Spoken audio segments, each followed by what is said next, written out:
আসসালামু আলাইকুম এভরিওয়ান। তো আমরা পাওয়ার ইলেকট্রনিক্সের আমরা কিছু রূপান্তর সম্পর্কে দেখি। সরি সরি ডিজিটাল ইলেকট্রনিক্সে। তো আমরা ডিজিটাল ইলেকট্রনিক্স নিয়ে পড়াশোনা করতেছি, রাইট? আচ্ছা।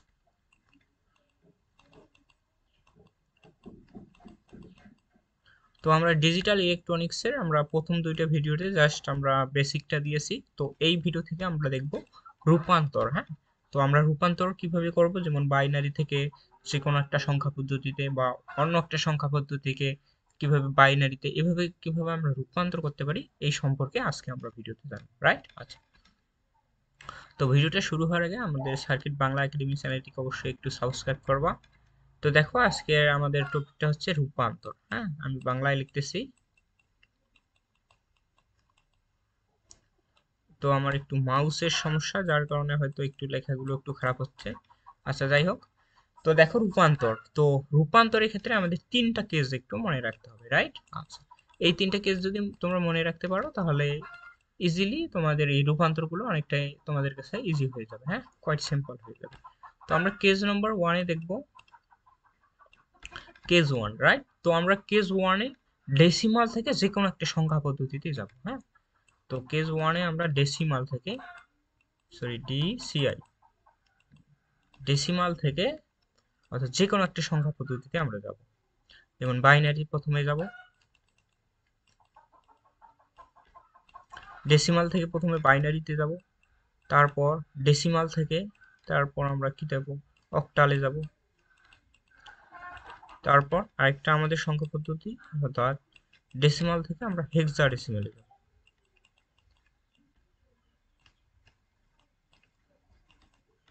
তো দেখো, এই তিনটে সংখ্যা পদ্ধতির ক্ষেত্রে আমাদের প্যাটার্ন কিন্তু সেম। হ্যাঁ, তো বাইনারি এই বিষয়টা একটু মনে রাখবা, আমি একটু মার্ক করে দিচ্ছি।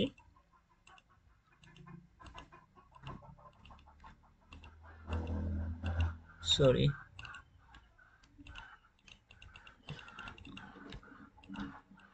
আচ্ছা, মার্কিং হচ্ছে না। এনিওয়েজ, তো দেখো আমাদের এই বিষয়টা একটু মনে রাখতে হবে, অর্থাৎ ডেসিমাল থেকে যে সংখ্যা পদ্ধতিতে আমরা যাই না কেন, হ্যাঁ, এই বিষয়টা একটু মনে রাখতে হবে। অর্থাৎ ডেসিমাল থেকে আমরা যে সংখ্যা পদ্ধতিতে যাই না কেন, যে সংখ্যা পদ্ধতিতে আমরা চলে যাব, রূপান্তর হব, সেই সংখ্যা পদ্ধতির আমরা বেস দ্বারা, হ্যাঁ, এই বিষয়টা মনে রাখবো, আমরা বেস দ্বারা কি করব, ভাগ করে দেবো। হ্যাঁ, এই বিষয়টা একটু মনে রাখবো। অর্থাৎ ডেসিমাল থেকে আমরা যে সংখ্যা পদ্ধতিতে রূপান্তর হব, সেই সংখ্যা পদ্ধতির আমরা বেস দ্বারা আমরা ভাগ করে দেবো। এই বিষয়টা একটু মনে রাখবো। এটা আমরা কেস ওয়ানের মধ্যে ওয়ানের মধ্যে আমরা রাখছি। তো এই সংখ্যা পদ্ধতিগুলো কিভাবে রূপান্তর করতে হয় আমরা আজকে ডেসিমাল থেকে বাইনারিটা দেখবো, তারপর সিকোয়েন্স ওয়াইজ আরো কিছু, তারপর অক্টাল ডেসিমাল আমরা দেখবো, রাইট? আচ্ছা, তো দেখো আমি নেক্সট স্লাইডে যাচ্ছি। আমরা আজকে টপিকটা হচ্ছে ডেসিমাল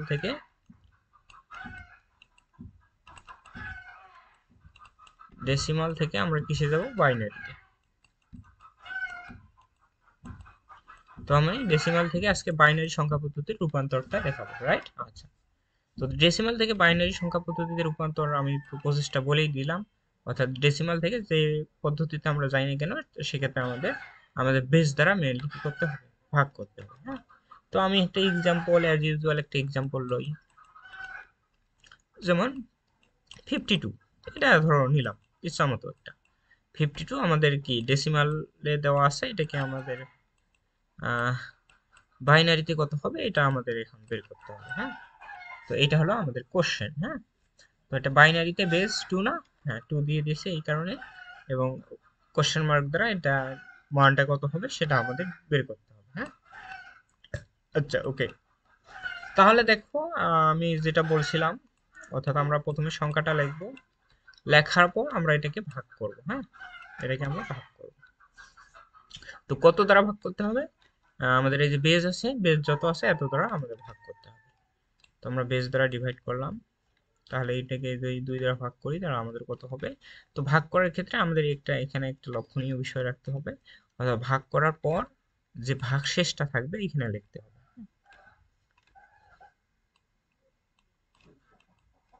ভাগশেষটা এখানে লিখতে হবে, ভাগশেষটা এই কোণার মধ্যে আমাদের লিখতে হবে। হ্যাঁ, টান দিয়ে, হ্যাঁ, এবার হাইফেন চিহ্ন দিয়ে লিখতে হবে। আচ্ছা, তো আমরা যদি 52কে 2 দ্বারা ভাগ করি, হ্যাঁ, তাহলে কত হবে?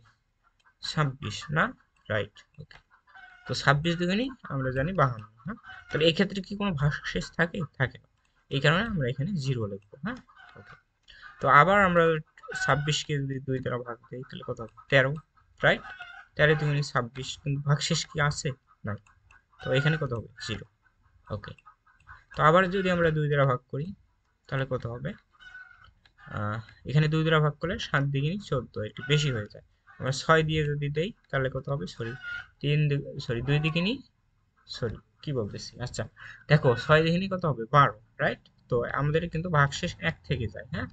তো এই একটা এখানে দেবো, রাইট। আচ্ছা, সিমিলারলি আমাদের যেটা অবশিষ্ট থাকবে, হ্যাঁ, এটা ভাগশেষ না, এটা অবশিষ্ট বলতে পারো, যেটা অবশিষ্ট থাকবে সেটা এখানে এইভাবে লিখে দেবো, হ্যাঁ।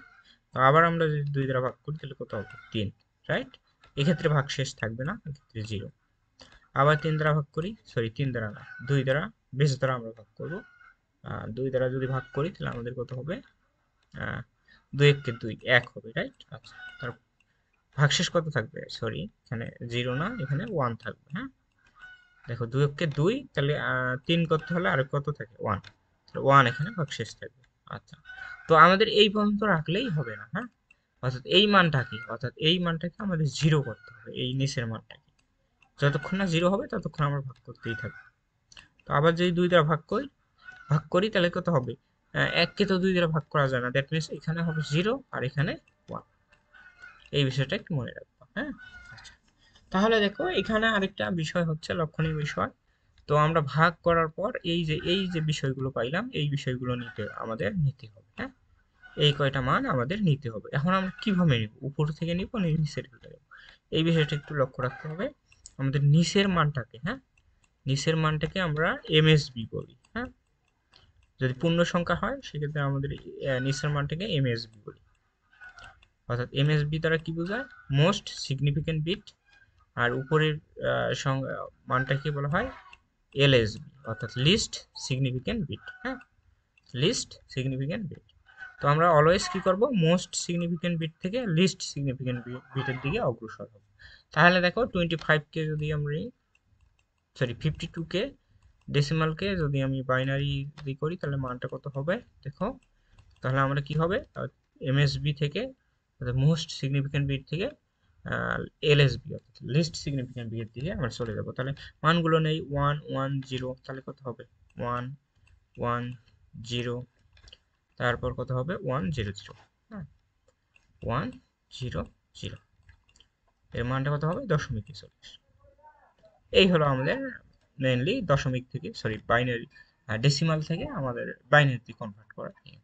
তো আই থিঙ্ক আমি এটুকু বোঝাতে পেরেছি। আমরা নেক্সট ভিডিওতে আমি এটা হলো দশমিক সংখ্যার ক্ষেত্রে, সরি পূর্ণ সংখ্যার ক্ষেত্রে আমি কিভাবে ডেসিমাল থেকে বাইনারিতে করতে হয় সেটা দেখাইলাম। এর পরবর্তীতে আমি ভগ্নাংশ সংখ্যা, হ্যাঁ, যেগুলো ফ্র্যাকশন আকারে বা দশমিক আকারে থাকে, ওগুলোর কিভাবে আমরা ডেসিমাল থেকে বাইনারি রূপান্তর করতে হয় সেটা আমরা দেখব। সো ভিডিওগুলো ভালো লাগে থাকলে আমরা সবাই সার্কিট বাংলা একাডেমি চ্যানেলটিকে সাবস্ক্রাইব করব এবং আমাদের ডিজিটাল ইলেকট্রনিক্সের সব ভিডিও এই চ্যানেলে পেয়ে যাবো। So that's it for today. Allah Hafiz.